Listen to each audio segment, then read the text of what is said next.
I'm so offended when my body decides to be sick. Like I gave you a vegetable last week. How dare you? Ladies, gentlemen, and variations thereupon. This is modern escapism.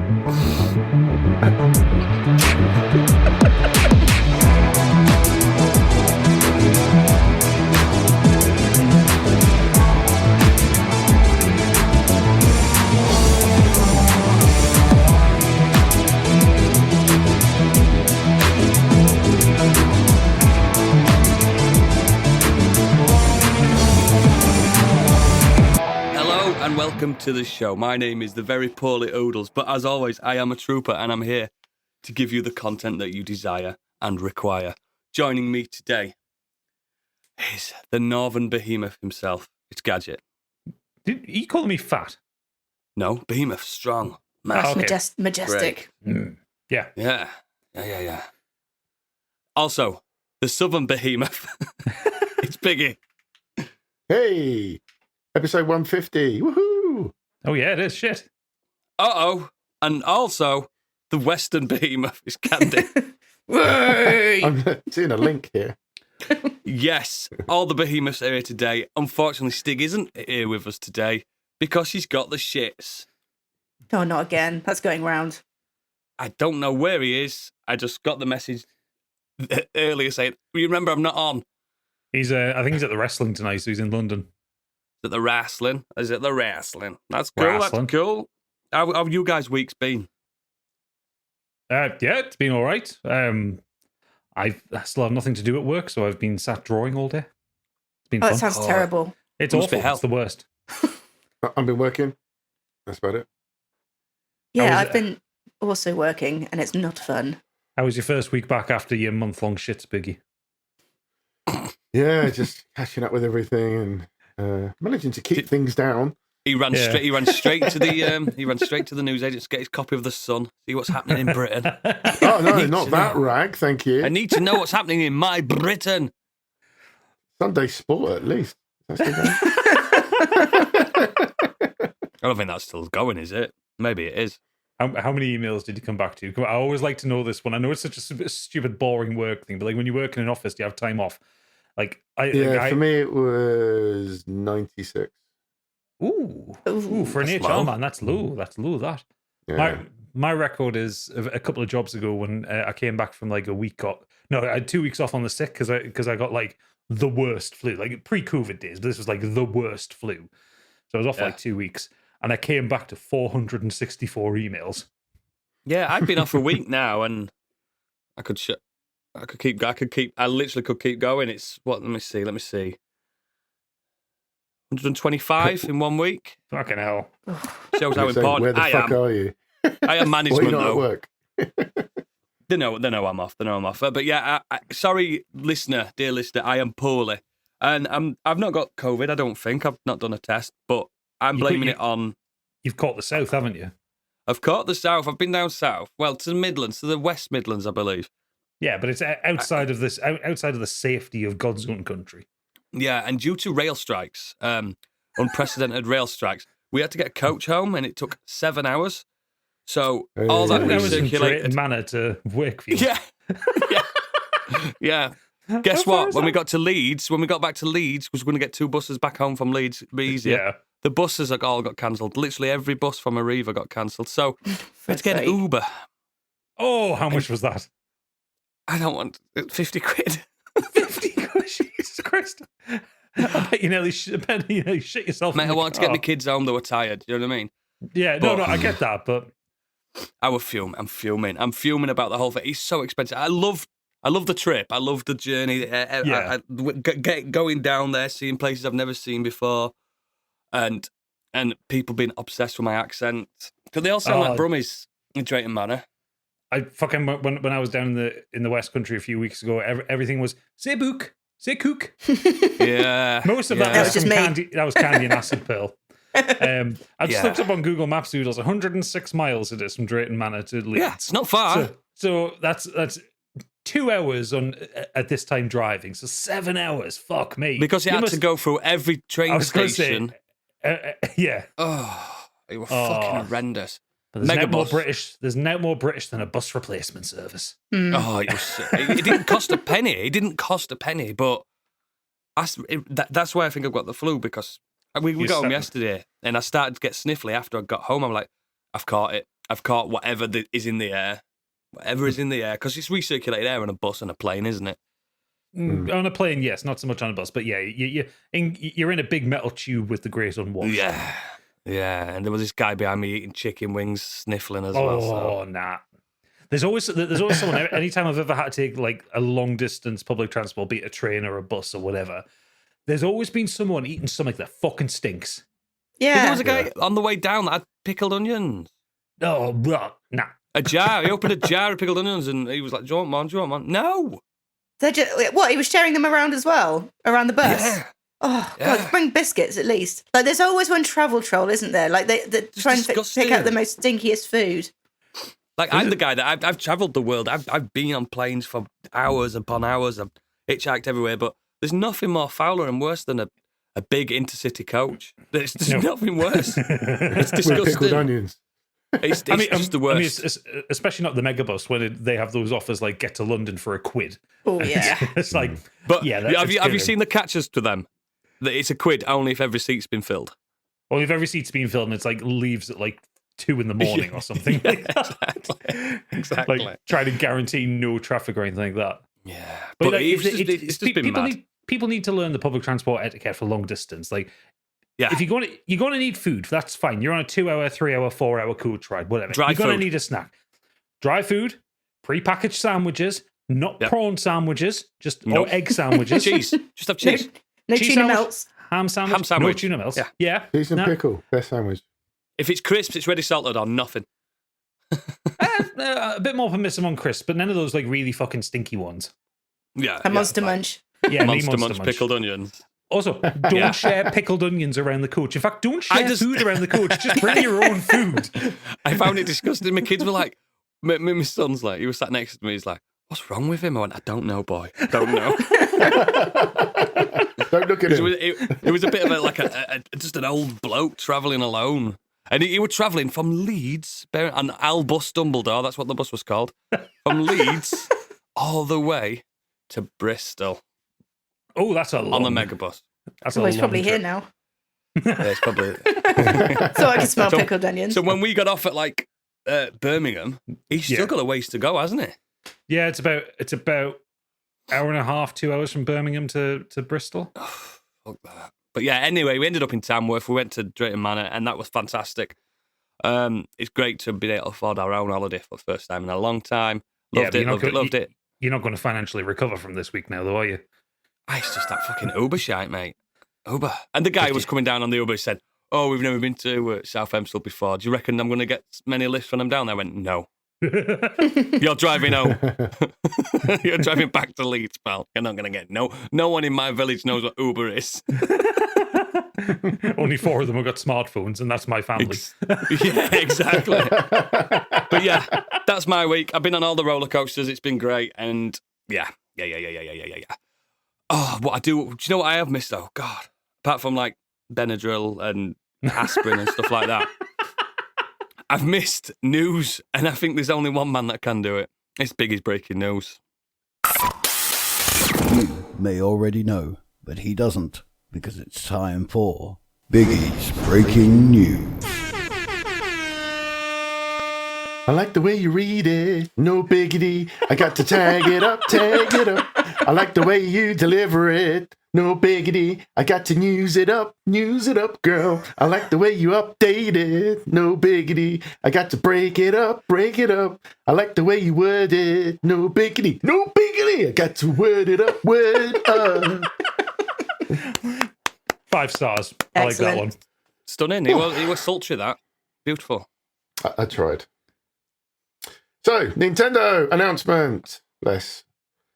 Charles Martinet has been the original voice of Mario in Nintendo games for a long time, and as far back as Super Mario 64. Charles is now moving into the brand new role of Mario Ambassador. With this transition, he will be stepping back from recording character voices for our games, and he'll continue to travel the world sharing the joy of Mario and interacting with you all. It's been an honour working with Charles to help bring Mario to life for so many years, and we want to thank and celebrate him. please keep an eye out for a special video message from Shigeru Miyamoto and Charles himself, which we will post at a future date. He's unemployed then? Well, No, I said it in our Discord. They're doing the Stan Lee thing to him. But again, I've seen a lot of people on X and on Facebook and on Instagram, and they're all saying stuff like, "Oh, it's so sad. It's not going to be the same without him." And then I'm sat there. I said this to Kurt in our Discord. I said, "Can you tell me your favourite Charles Martinet monologue?" There isn't one because it's wahoos and stuff. Yeah, I think he's recorded enough voice lines over the past kind of 30 years To just not do it anymore. To not do it. There's just so many samples of him go, wahoo, aha, Exactly. Mario. Exactly. You know, all that kind of thing. But the funniest ones, I think it was when I saw this first on Reddit, and the first comment was, oh, fuck's sake, it's going to be Chris Pratt again, isn't it? yeah, I saw that one. No, but Chris Pratt has done Mario monologues. Bob Hoskins has done Mario monologues. Captain, what's him who used the Super Mario Brothers show? Remember that? What's his name? That old wrestler. He's done monologues as Mario. Charles Martinet is the only person that's never really had a full sentence as Mario. And don't get me wrong, I love his like wahoos and his the sound effects. It's just sound effects, though, isn't it? It's just sound effects. I think we'll get over it. It's great to see Nintendo still supporting an older man, but to me, it seems like they're giving him a harder job now, flying him across the world. I was going to say that. Like, I mean, if it's his retirement, surely doing a few wahoos here and there is less exhausting than flying back and from Japan. Yeah. Come on, Charles, get on the plane. I've just got down. I've just touched down. No, we're going straight to Australia now. Come on. Fucking old Imagine man. his 9th convention. Give us a wahoo. Wahoo. Yeah, exactly. Say the line, Bart. It's good that they're like again, they're only doing this for public outcry. They know what would happen if they just sacked him. Oh, yeah. Of course. He's probably going to be replaced by AI, isn't he? Yeah, of course he's going to be replaced with AI. Well, I think that's why they're saying he's like a Mario ambassador now. It's basically so they keep paying him without him actually having to record anything. Yes. Fair enough. He's an old man. He needs to have a sit down. They did it. Like I said, they did it for Stanley, and Stanley, and he loved the role as ambassador. He liked it. He didn't have to do any boardroom stuff or anything like that. No, he just liked going to fucking conventions, having a couple of whiskeys, films, and saying talking about old stories of him getting drunk in the 60s. Yeah, exactly. He loved it. He loved it. He even said on one of his final interviews that it was best part of his career, the ambassadorship. Yeah. I mean, we're going to be having Biggie as ambassador for Modern Escapism fairly soon. When we what's send him off around the world. You're oldest, mate, that's all. I was going to send you around the world where you get to drink whiskey and talk about all your cruise ship stories. Yeah. Do you know where you are? No. Much like when you're on the cruise ships. And the podcast. But yeah, I wish Charles Martinet well, but yeah, it's a nice end to his career, but that's it really, isn't it? I'm not sad, if you get what I mean. I'm happy for Speaking of Nintendo, they revealed at the latest Direct, featuring Switch remasters of GameCube games may be happening soon for anyone interested. Oh, that's interesting. I didn't know that. They probably got a bit of a boost off the Metroid Prime remaster selling like absolute fucking hotcakes. Yeah, it did well, didn't it? It did very well. I think it was like the best-selling Metroid for a long time. But I think it even outsold Dread. It did. Which is impressive because Dread sold well. It is better than Dread. I tried it. I didn't get. But I didn't get on with the nostalgia for it. Because I never had a GameCube. Oh god, I did. Fucking hell, love that. Whereas I'd played Metroid. I think Metroid Primes were one of the first person games I'd really played and enjoyed. Love them. Yeah. Sorry. Go on. Was there a next in there from that sneeze? I was supposed to say next, but I sneezed it out. Okay. Konami confirms Metal Gear Solid Remaster Collection resolution for each system. The current gen systems won't run the games at 4K. They've now clarified that the game will render at the following resolutions. All platforms except Switch, 1080, 60 frames per second. Switch in docked mode, 1080, 30 frames per second. Switch handheld mode, 720 at 30 frames per second. Oh, God. Yeah, so like me and Candy agreed last time, the Switch is the worst place to play it. Mm-hmm. Yeah. For everything. By a country mile. and it's released next month in October 24th. I'm happy with Not 60 next month. frames or 1080. Yeah, I don't get why the Switch though is running it at 30 frames either way. Like these were PS1 and PS2 games. Like the Switch can handle it. Need I remind you, Metal Gear Solid 3D Snake Eater on the 3DS was in 60 frames per second. On Exactly. the 3DS. This is Konami doing another Konami. This is the fucking Yes. Silent Hill remastered collection all over Yes. again, where they actively made the games worse. It's a shame because the package that they're delivering is fantastic. Oh yeah, it's So much. so much It's content, like 300 hours of content. and that's just the Is that cutscenes. not on? That's not on the. Oh, sorry, I was thinking about the extra stuff as well. That's not on the Switch, is it?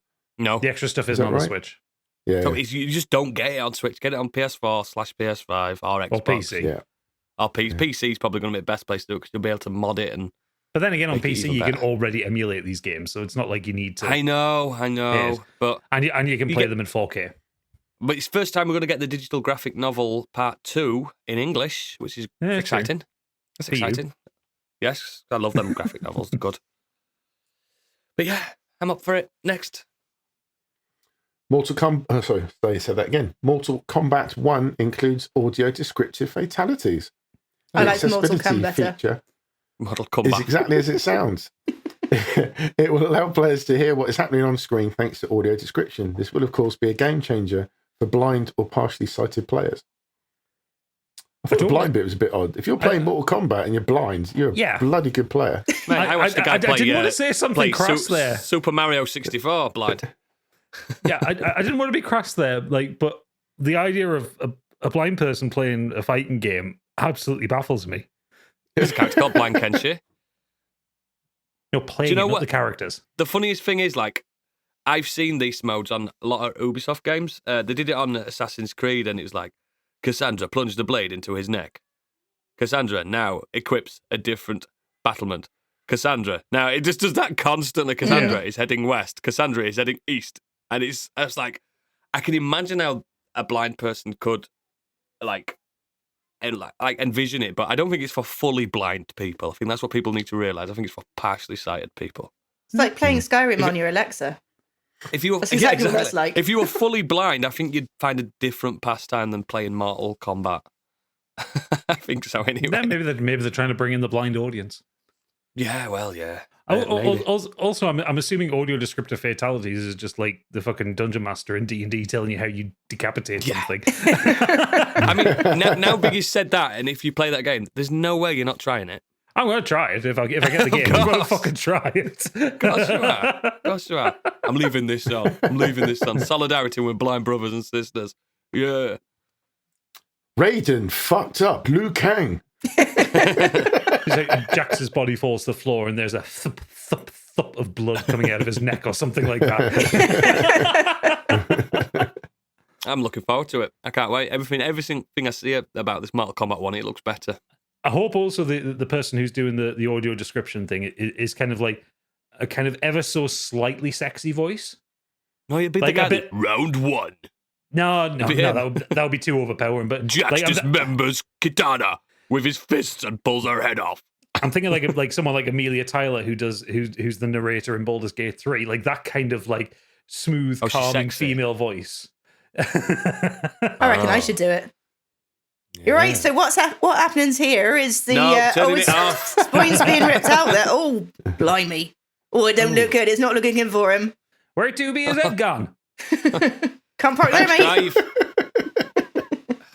Hire me. Next. No. Fire her.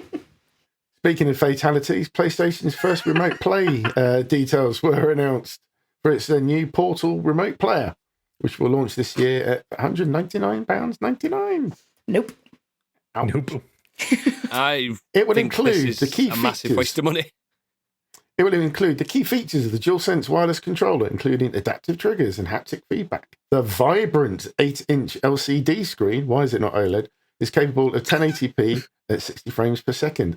Connect your PS5 remotely over Wi-Fi. You'll be able to swiftly jump from playing on your PlayStation 5 to your PlayStation Portal.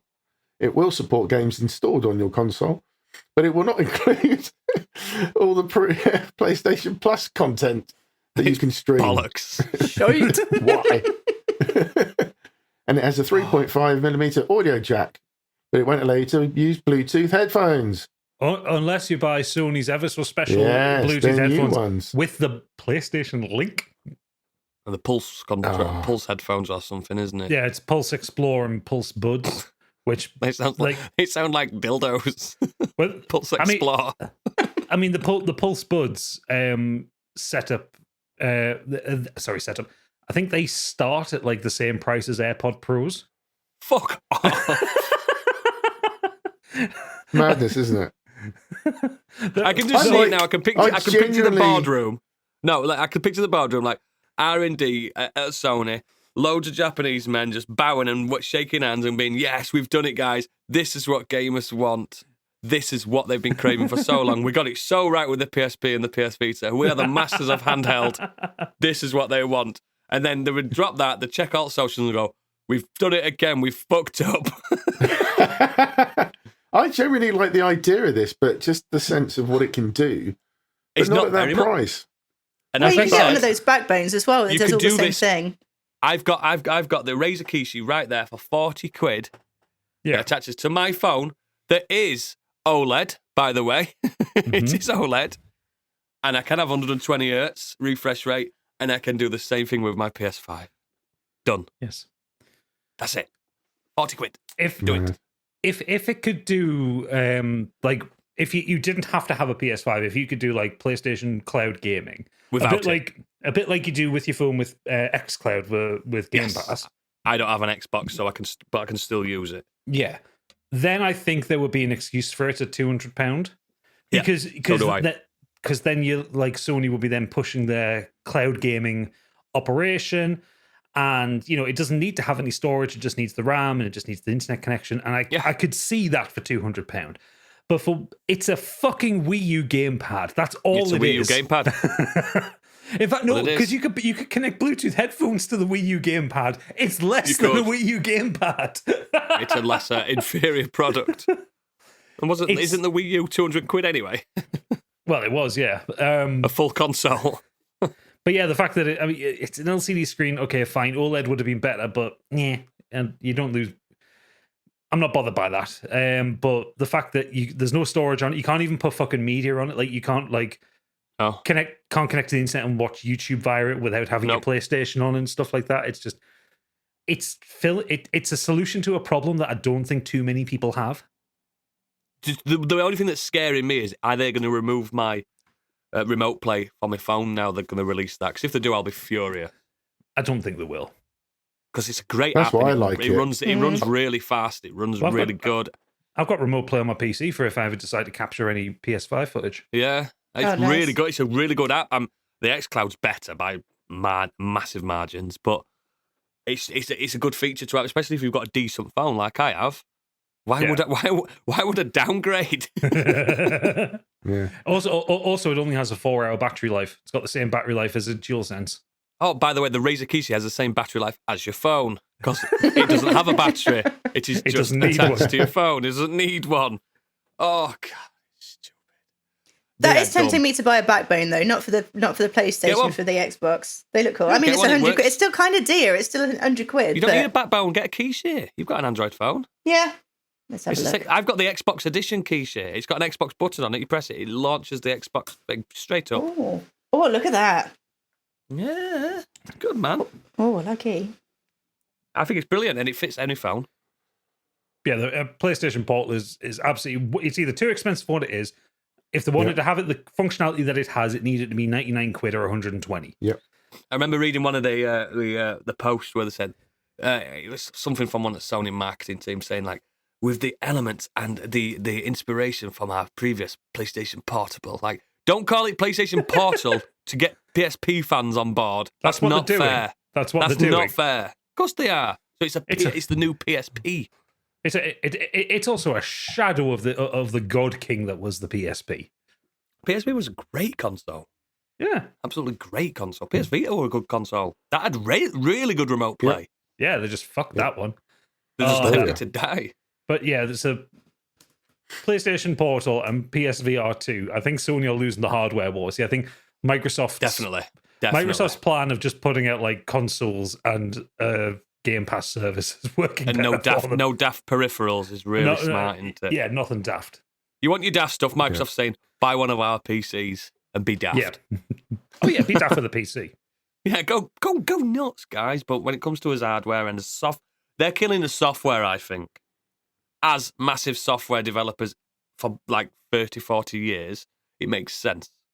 You know what I mean? Microsoft, but it's only a fucking, like I say, it's them men in a boardroom just shaking their hands and bowing at each other, thinking that they've done a really good thing, but they have not. I'd love someone to prove me wrong, but this is shite. It's also butt fucking ugly. It's really fucking ugly. Yeah, it is. And it's going to get broken as well. Oh yeah, those fucking handles are going to snap off with a bit of force. They're not going to put. Wait, if you imagine playing like you're fighting Millennia on fucking Elden Ring on that, and your Wi-Fi starts dropping. No, and you just ripped it apart, and then you've got a little fucking Amazon Fire tablet with no fucking sticks attached to it. Fuck that. Anyway, get enough of it. We're not talking about the PlayStation Portal ever again for the rest of this podcast. Next. Hold on to your seats. This is the story that keeps on giving. And no, it's not that one. Are you ready? According to Matt Piscatella, yep. Final Fantasy 16 has done fine. No, it hasn't sold the most ever of anything. And no, it isn't a sales failure. It's done fine. For some reason, this has completely broken some fans' brains, he adds, referencing the aforementioned arguments across social media. It's doubled its budget, apparently. So whatever it cost to make, they made it back plus. How can you argue with that? You can't argue with that, can you? Like I said last time, you can't have GTA numbers. You're not GTA. It's just that you're not. They're just still living their heyday, aren't they? Yeah. Where they were the be-all and end-all of RPGs. And they're not, because other people have done it better. That's the thing. Well, I mean, like Japanese RPGs back in the day they were everything, weren't they? But I think Western RPGs now have taken them over. I think so, popularity-wise. Like, look at Skyrim in comparison. You know what I mean? Just gargantuan in comparison. Yeah, you're probably right. Next. Jason Schreier tweeted out that sadly, just weeks after the release of the critical and commercial success of course, Baldur's Gate 3, that pretty much everyone's been playing, apart from Man Oodles, EA is now laying off 50 people at BioWare, the developer of Baldur's Gate 1 and 2. That's fucking mental. Yeah. There was more came out on that one today, and Biggie, you called me a fucking repost wanker for it, and I'm not having this because this was a separate part of the story. It was. I read it. It was separate. So I didn't. You didn't read the news. You didn't read the fucking news, did you? Just put the links in. I just deliver it. So the news that came out basically today as part of the. Well, shoot the messenger. You're supposed to collate this. So BioWare's let go of Lucas Christensen, who was the lead writer behind Baldur's Gate 1 and 2. Yeah. And the writer of the first 3 Dragon Age games, Mary Kirby. So these are 2 legends in RPG writing and dialogue writing, characterization. Christensen not only did Baldur's Gate games, he created Minsk, and he also created Joker from Mass Effect. Fucking they're massive characters. Absolutely huge characters. And even people who used to work for BioWare, or still work for BioWare, one of them suggested that never expect. David Gator said, "Stunned to learn BioWare also let go of Lucas Christensen. We used to call him Old Man Luke and writer Alpha. There since Baldur's Gate 1, the writer behind Minsk and Joker and many more, one of BioWare's longest serving employees. Hats off to him." And someone else. I wonder if they gave him gave him money to retirement. I'll just sacked him. He also said, "I just assumed eventually he'd be buried under one of the cornerstones of the building. I imagine everyone did." Mm.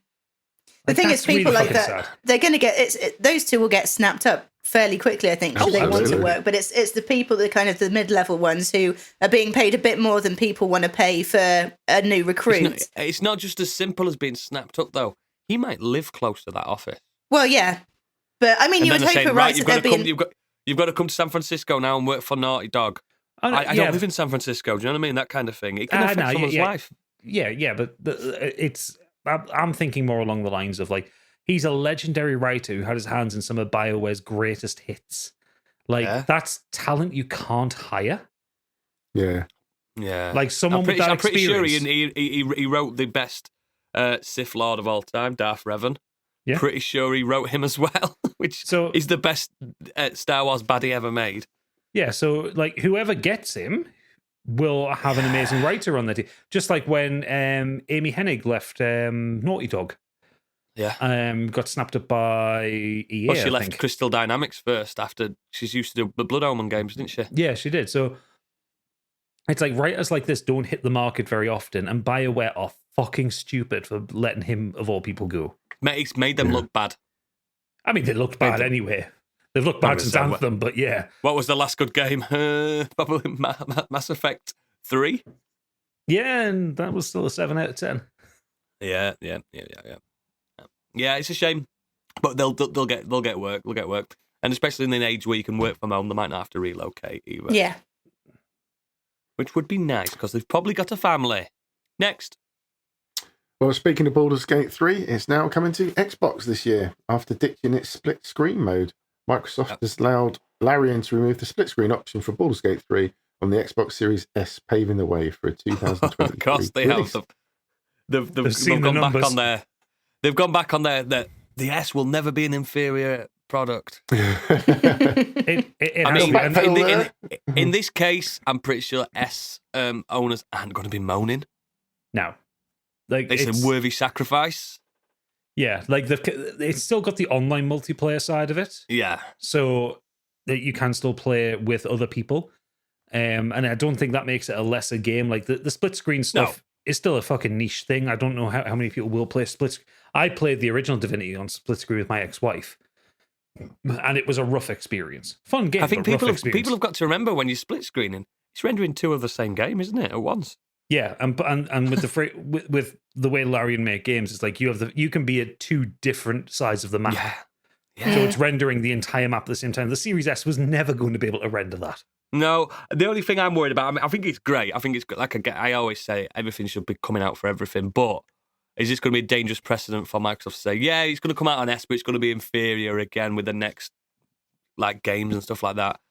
Or is it just this one, just this tiny little thing that they've got it to work? I think it's probably going to open the dam to like have some features missing from some things. Yeah, that's what I'm scared of for S owners. But I think they're probably maybe going to position it as like no core features. So like maybe like the S already has things like where it like doesn't have like ray tracing on some games where the X does stuff like that. Well, it just makes me feel like the next GTA, for instance, will be fine on the Xbox X and PS5. Will it be able to run on an S? It's gonna be a fucking struggle. That's what I'm saying. This is what I'm saying. Like the flight sim, Microsoft Flight Sim on the S. Most of it is using cloud, isn't it? Yeah. So there's not that much on the console itself. Yeah, this is what's fascinating. What's the caveats? What's going to happen? Is it eventually going to be like, yeah, sorry, the S is no longer supported. You have to get the S Plus, the release of another one. Do you know what I mean? Who knows? Who knows? The SS. No, it's not going to be called the SS. I can promise you that much. I think I have a feeling that if they do a mid-generation refresh of the Series X, I don't think they'll do one for the S. No, they might abandon it altogether. But then again, I'm not seeing them doing a refresh of the X because I kind of think what they might do is they might do a smaller version of the X. But I think what they might do is they might leverage some of the cloud tech to like offload some of the processing from the console. Yeah. That's where I'm thinking of seeing, because I think Microsoft are kind of wanting to get out of the console maker space and be a pure cloud gaming function. I can see them doing that in the next 10 years minimum. Yeah. So I think we're maybe on the second to last console they ever made. I just think this is going to be one of the moments where we all look back and go, remember when they abandoned the Earth? And it started with Baldur's Gate 3. Fucking D&D killed the Xbox S. I think it's great that the S players are going to get to play it, but all the Xbox players in general are going to play it. Yeah, of course it is. Yeah, absolutely. Get everything out on everything. Absolutely. Next. Speaking of Xbox, the Series X saw 1,000% increase in Amazon sales thanks to Starfield. As the release date of Starfield is approaching, the anticipation has led to a sudden surge in sales. I have to say, I am a little bit surprised with the amount of hype because people are still kind of reeling from, like, the bugs in Bethesda are a lot less funny now since Fallout 76 came out. I mean, they were endearing before, and the joke is past, I think. So I am a little bit surprised there's quite so much hype for it. I mean, the thing with 76 is the bugs were funny in it. The problem was it was a shit game. Yeah. Fallout 4 was bugged to fuck, but it was still a fun game. It was an endearing game. Although I wonder if there's a lot of people that were waiting to pull the trigger on an Xbox anyway, and they were waiting for a decent IP to come out. That's what I'm doing. If it comes out and it's a fucking grand slam, I'm gonna have to buy it, aren't I? But the 40 minutes I watched of it, the leak, don't watch it, guys, because you could get arrested like the guy that did. But more news on that later, by the way. I watched that 40 minutes, and it made me think, I could see myself playing this. It's not groundbreaking. It's not the new anything. It's just, it's a bit like Fallout in space. I think that's exactly what it's going to be. But Fallout in space is fine. You can waste your time in it. There's no Bethesda game that's been groundbreakingly incredible in terms of the story and stuff like that. It's always just a sandbox, and you can waste your time doing what you want. And I think it's going to be more so in Starfield with the amount of different things it looks like you can hopefully do. People saying this is going to be like the nail in the coffin for the PlayStation are delusional. But again, it's still a feather in their cap, isn't it? For Xbox, you can't argue it. I'm still fucking howling at the state of the discourse around it with the fucking Sony fanboys kicking off. Just get over it, man. You never heard the Xbox people moaning when Sony had fucking Metal Gear 2 for years. You know what I mean? No one were moaning about all these exclusives. Like, I've never seen a single Xbox fan saying, "Oh God, I can't believe we haven't got Shadow of the Colossus." It's never been a thing. Nobody cares. It's ridiculous. Especially in the age where most people have got multiple machines now. It's not really a thing. Oh yeah, all the people complaining about exclusivity are adults who could probably afford both consoles. Mm. And again, the Xbox S, as much as we know it's probably on its death rattle, it will play that game. It will play that game. Get it bought. Or you can do what I'm going to do. Play it on my phone. For the peak experience that Todd intended to be played on your 6-inch phone screen. 6 inches is a lot. I know. That's what you tell your wife. It's a lot. Todd's a small man. That's like a big screen TV to him. Well, I think this could segue nicely into that other Starfield news. Biggie, whatever your name is. Microsoft and mattress brand Tempur have teamed up to create a Starfield-themed gaming chair, and apparently it looks incredible. Look at this what was I saying about cockpits? Now, let me be real now. I think the gamer bed's grotesque. I think the watch is grotesque. I think the Xbox Starfield sleeve is grotesque. I like this chair. I like this. I think it looks cool. Chair. I'm the complete opposite. I think this looks. I think it looks like a dentist chair. I would still get it, but I think it looks like a dentist. I would allow it to grow on me. It's just for Gamescom only, though, isn't it? I ask you, Candy, is that something you would actually buy, and have you got space to fit that in? I haven't got space, but that's never stopped me before. Can you imagine doing this podcast in that chair? I'll replace my bed. No, you just got the bed. You're still paying finance on that. I'd find a little corner. I'd find a nook for it. I still need to build my mission controls. So, but it's only Gamescom, isn't it? It's not purchasable. Yeah, it's a one-off. It's a one-off. Yeah, it's not for sale. It's like a watch. Yeah, but someone's got to have it after Gamescom's happened. You know what it was? Someone in Punk's Discord put on a fun meme that was it was like a screenshot of the Starfield watch and going through the settings menu in it, and it says, "Well, at least the Starfield watch has Bluetooth." Unlike the PlayStation Portal. Portal. That's right. That's absolutely right. It's probably more fucking powerful. The processor in that watch is way more powerful than the Portal. But we're not talking about that device ever again. Well, apparently, and this is not me just trying to save face, but apparently the watches are legit. There's people that have got them already, like the promo copies. Google Wear, isn't they're it? all right. Yeah, apparently all right. Which is very, very unfortunate for people that have got iPhones and they're getting that watch. Well, shit a time with it. But it has its own app, so it's not just restricted to Android. I know, but it's not as good on Apple. No. You know what? Actually, next time we record, I will probably have it. Oh God! Oh, we can compare smartwatches because I got my new smartwatch. Do you know when you're walking down if it gets released, you're walking down Western-super-Mare High Street and it's like there's some mugger with a hoodie up and he says, "Give me your watch," and he looks at it, he goes, "In fact, no, don't bother. Never mind. You can keep it. You can keep it." No, I'm gonna be like, my watch. What's that? he gives you money. Keep it, yeah. Biggie, what's that rapper that wears the big clock around his neck? Flavor Flav. Flavor Flav. That's going to be me with the watch. Hey, guys. What time is it? I don't know. It doesn't work. Tells me how many steps are done, though. It's got 1 day battery life. It's shite. Let's face it, I'm not going to be using it to tell the time. It's just it's going to be a bracelet. It don't matter if it's got any batteries or not. Unbelievable. Next. Over to the world of film and TV.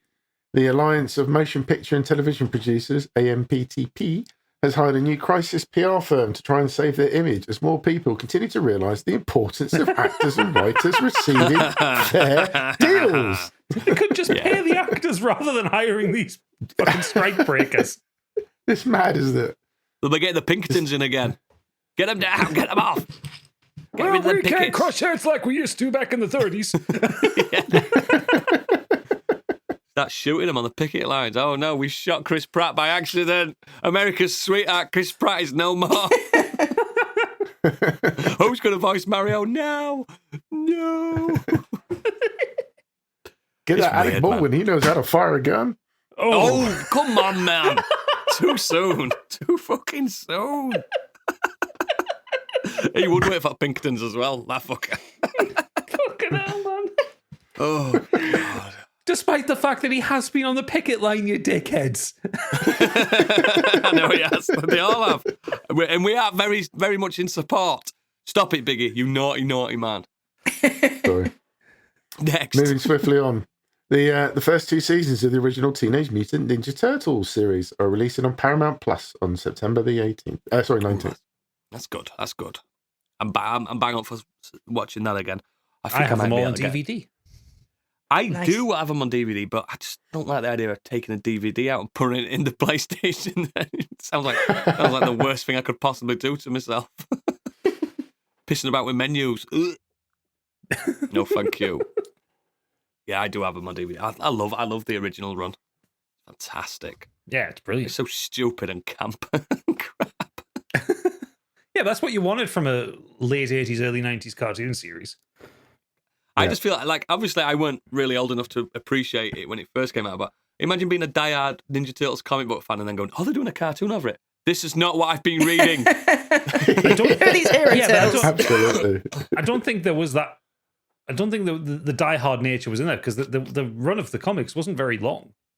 No, it wasn't, was it? And it was like a fanzine rather than a comic. Yeah, it was like 12, and then they sold it to make the TV show. Much less in the UK as well, I think.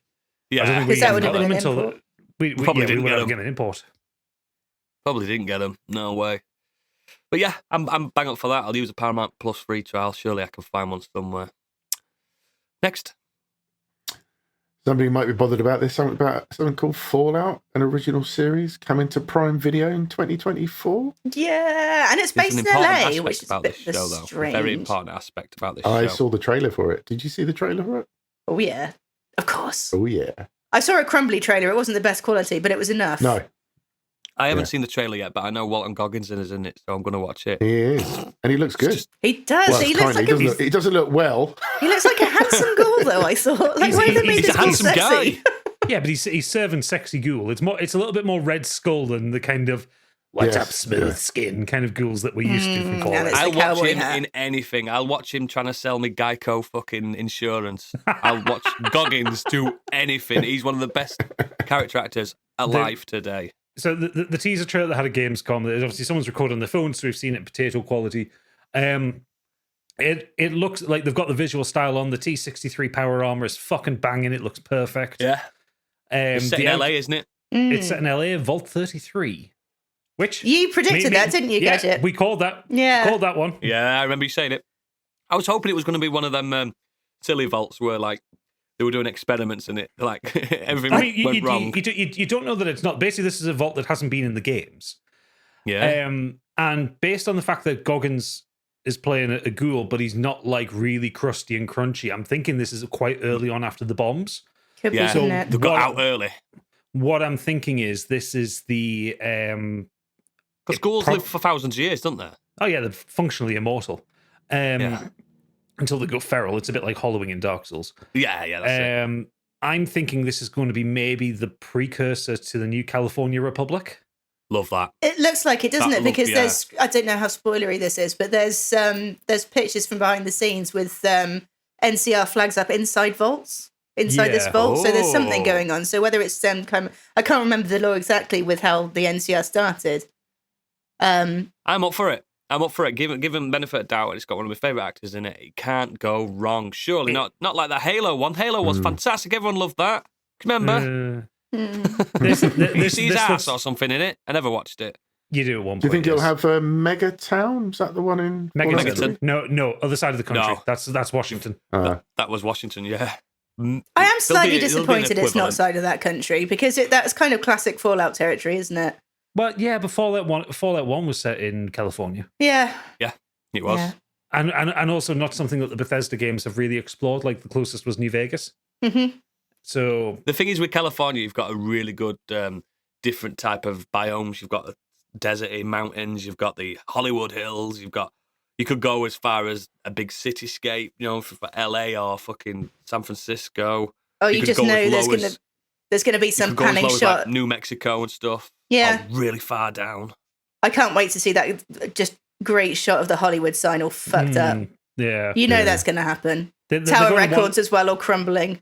They're going to wander through the Paramount lot at some point. Yeah. Yeah. Ghoulywood. That'd be better. Oh, nice. That's what I'd do. But yeah, I'm looking forward to it because, again, Last of Us changed my opinion on gaming conversions. Yeah. The potential is there, isn't it? Yeah. Yeah. And apparently Twisted Metal's good. Yeah, supposedly it is. Yeah, apparently it's good. Yeah. Isn't the writer of the Fallout TV series? It's Chris Nolan's brother, isn't it? Yep. Yes. So there's talent there. There's talent there, and I'm sure his brother's gone. Don't do that. Do this. Yeah, I think it's going to go. I don't know who else is in it. I just know Goggins is in it. I'm up for that. The girl that voiced Jinx from Arcane, she's in it. Cal MacLachlan's in it. Is he? Yeah. Oh no. His character hasn't been named, but he's in it. It's probably called Cocaine Kyle. Apart from him and Morton Goggins, it's all kind of like smaller, like either kind of young new actors or kind of jobbing bit part actors. Yeah, bring it on then. So no one's going to steal it. Yeah. There was a casting call probably about a year ago now. That was obviously for extras for Fallout. They're like people that look a bit alternative. I was like, oh, people between 19 and 40. I was like, oh, and then third one, people that look athletic. Oh, damn it! I could have done it. You could have. Next season, look like a fucking ghoul. You'd definitely be a ghoul. 100%. I'll be the bomb. The ghoul king. Anyway, next. Well, we haven't had a Marvel news for a while, so Quantum Mania and Multiverse of Madness writers Jeff Loveness and Michael Waldron are rumoured to have been laid off as the writers for Avengers, The Kang Dynasty, and Avengers Secret Wars. Wonder if they thought they were shit. I like the last Doctor Strange. I don't care what anyone says. I liked it. There was all right bits in the last Doctor Strange. It wasn't fucking as good as the first. It wasn't as good as the first one, no. No. Not at all. I mean, it's got less Mads Mikkelsen for a start, hasn't it, Candy? Well, exactly. But I didn't think the last one was a sackable offence.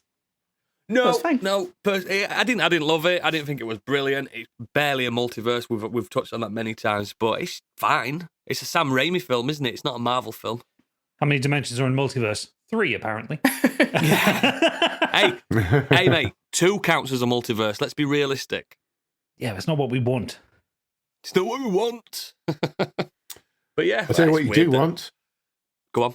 Zack Snyder is promising a Snyder cut of Rebel Moon. Fuck off! That's an hour longer than his up and coming 2-part Netflix movie. It's ridiculous. That man is ridiculous. We watched that, didn't we? the trailer for Rebel Moon. And it's Zack Snyder's June.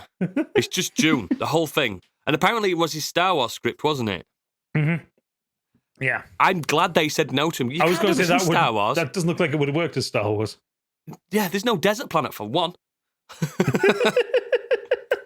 But it's literally just June. Like, they've got breathing apparatus, like the Fremen. It's all mystical. Like, it's an outsider coming instead in. of sandworms, it's like some flying creatures. There's a young prince having to be accepted by the native class tribes. The prophecy. Yeah. Frank Herbert did this half a century 60s. ago, or however. Yeah, this is not a new thing. Zack Snyder's like, they'll never know. No one's watched Dune. It's not been out. Oh shit! There was a massive blockbuster film that came out. Oh fuck! What a dumbass. But like me and Stig have said, we will watch it day one. And absorb it. And Candy's going to probably love it. She's going to probably love it. You know I'm going to. Yeah. You're sick. You're all sick. She'll be covered in Zack Snyder tattoo. I heart Zack. Going to get damaged across the forehead. Yeah, she is damaged. This next bit of news will make Gadget sick. Dune 2 has been delayed till March 14th, 2024. He knew that were coming. He just didn't want to admit it. Actually, to be fair, not too bad because that's my birthday. And that's not a massive delay either, is it? What? When was it supposed to be out? November. So 4 it's like a 4-month mark. It's 4 month delay. But I want Dune 2. You knew this was happening, though. You knew. I've got a Dune Part 1 fucking poster on my wall here. I need the second one to go with it. And there might be a third one. Yeah. Which is Children of Dune, isn't it? No, Dune Messiah. Yeah. Oh, Messiah, that would be next, wouldn't it? Yeah. I read Messiah last year. It's a dull book. I hated it. But given the changes that Villeneuve made to Dune for Part 1, I could see him turning it into a good film. I can't imagine him doing God Emperor Dune. Well, no, I think he wants to do Dune Messiah as the follow because it basically closes off the Paul Atreides story. Yes, absolutely, yeah. After Dune Messiah, things get weird. Yes, really it's fucking beyond weird. philosophy. It's beyond philosophy at this point. It's beyond sanity, for fuck's sake. Yeah, I know it is. But yeah, March is fine. Got to be fine, hasn't it? You've got no choice. Yeah, just wanted to see it. But I think it was Stig that mentioned it as well. Like, it's not going to be Oscar nominated again, is it? It's going to be forgotten about. It's going to be forgotten about. No, it'll probably still get Oscar nominated. But what Stig was mentioning was that it won't go up against Barbie and Oppenheimer, which is probably a good thing for everybody concerned. I'd like Barbie to win an Oscar. I think Barbie will win an Oscar. Best picture? No, Ryan Gosling. Ryan Gosling for best leading man. Best supporting actor. And I think that's going to be the most horrible irony of the Barbie movie, that its only Oscar is going to go to the man. Yeah. I reckon Barbie could still win best picture. I mean, it could. It's a contender for it. Don't get me wrong. I'd put a tenner down on that because I reckon the Academy is just going to be like, oh, fuck it. We've been shit for the last few years. Let's give them a win. I think out of the two, I think Oppenheimer would be more likely to get it because they're like an artsy talkie. Yeah. Yeah. Which would be a shame. But yeah. Bring it on. Next. Just a couple of quick ones. Godzilla X Kong, or versus Kong, whatever you want to call it. The new Empire has been delayed till April 12, 2024. Lord of the Rings, The War of the Rohirrim has been delayed till December 2024. And the Spiderwick Chronicles reboot is no longer moving forward at Disney Plus due to cost-cutting reasons. It's now been shopped out to other studios. I don't know what Spiderwick is, but the other things we knew things were going to get delayed. Spiderwick Chronicles is a young adult fantasy thing. That's shite. They're not shite. People like it. Okay, fair enough. Candy, you've been quiet. You like the Spiderwick Chronicles? No, I don't. I don't really like young adult books that much. I went through a phase of reading them all, and I just not for me. I did read all the Twilights. I was going to say you're a Twilight girl, though, aren't you? Is Twilight not young really. adult one? I thought we were an adult one. No, Twilight is young adult. There's no grabbing of their members in that, is there? No, it's not. It's not porn, but it is two ancient, very old beings trying to date the youngest girl they possibly can. Oh, Because both Edward and Jacob are like hundreds of years old and they're trying to date this 17-year-old. Oh, God. Yeah, there is a reason why a lot of young adult stuff can be quite problematic. Yeah, suppose so. Next. This one's mainly involves with Stig. On Thursday the 24th, it was announced by Triple H that WWE superstar Wyndham Rotunda, known as Bray Wyatt, sadly, unexpectedly passed away at the age of 36. Stig had this to say. As I'm away this week, I felt compelled to write in about this because it's sad enough when older wrestlers you grew up watching pass away. Rest in peace, Terry Funk, who also passed away this week. Yeah, I did. But it's especially hard-hitting when it's one that's currently on the active roster and still so young. Bray Wyatt was like no one I've ever seen in pro wrestling before. In a sea of generic men with generic gimmicks, Bray pushed the envelope on creatively and what he could do. From a cult leader that had whole arenas singing to him, his Mr. Rogers character with a dark side known as The Fiend, he was always doing something really interesting and different. His latest character had this great build-up where clues and QR codes could be seen on TV and they take you to websites and videos for people to decipher. For months, everyone watching was insanely invested in what these ridiculously obscure clues and links meant. It was super creative. Whilst not everything Bray did worked, it can never be said that he didn't try, and every time the WWE dropped the ball with him, he always found a way to come back with something new and fresh, which always got the audience's attention. He had a mind like no other. Everyone could go and watch the Firefly Funhouse match against John Cena that he put together during COVID to combat there being no crowds at that year's WrestleMania. It's not even a proper wrestling match. It's this weird cinematic style thing. It was like nothing I'd ever seen before. It was so great. I got to see him live at WrestleMania 32, and during his entrance, there was nearly 80,000 people shining their torchlights in the air. This was part of the cult leader gimmick, where he called the crowd his little fireflies. It was amazing to see. I'm at a huge wrestling show at Wembley Stadium right now as you read this, and I hope we do the same tonight in tribute. Despite his gimmicks being super dark, he seems like one of the nicest people in the business outside of the ring. A real genuinely good guy. WWE did an excellent tribute video for him on SmackDown on Friday night, which I cried my way through watching. His passing is a sad loss for pro wrestling, and I will really miss seeing him and his wild ideas on TV. Rest in peace, Wyndham. Oh, good tribute.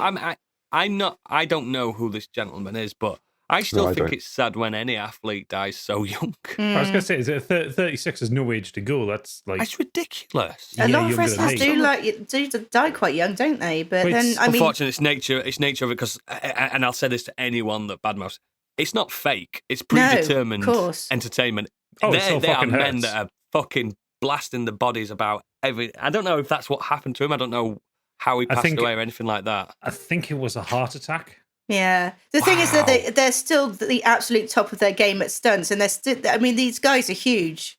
So it doesn't matter how fit you are. If you're knocking yourself about all the time and constantly pushing your body to be bigger and bigger, it's just it's super shit.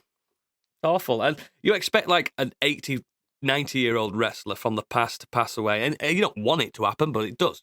But 36, fucking hell. I'm 36 this year. Do you know what I mean? According to the BBC, the wrestler had been dealing with undisclosed health issue that kept him out of the ring since February, but his death was still characterised as sudden by his family. Wow. Awful. Breaks your heart, and heart goes out to all his fans and his family. It's awful. Thanks for those words there, Stig. Next. Finally, over to the Weird World Web. Referring to the story earlier from Oodles, a man who gained notoriety for leaking 45 minutes of Starfield. Notoriety. I've had a couple of beers. For leaking 45 minutes of Starfield has been arrested for handling stolen goods, reportedly including copies of the game he attempted to sell online. As spotted by the ever-keen eyes of the Starfield community over on Reddit, and shared by, I love this, US arrest site recentlybooked.com. 29-year-old Dan Harris was processed by the Shelby County, Tennessee Sheriff's Office yesterday, which was the 24th of August. Harris was charged with theft of property valued between $2,500 and $10,000 US. Theft of property value at $1,000 or less, and I love this bit, and for possession of marijuana. Yeah, they found that on him as well. They found that out when they arrested him as well. Yeah, sounds like a cool guy. I watched the whole of that leak. I watched that guy live, and before he started playing the game, he had like 4 or 5 boxes of the special edition. He was opening stuff and showing everything. He had the watch candy and everything. He had everything so early. And he's showing it, and then he put the disc in. No, it was a download code, I think.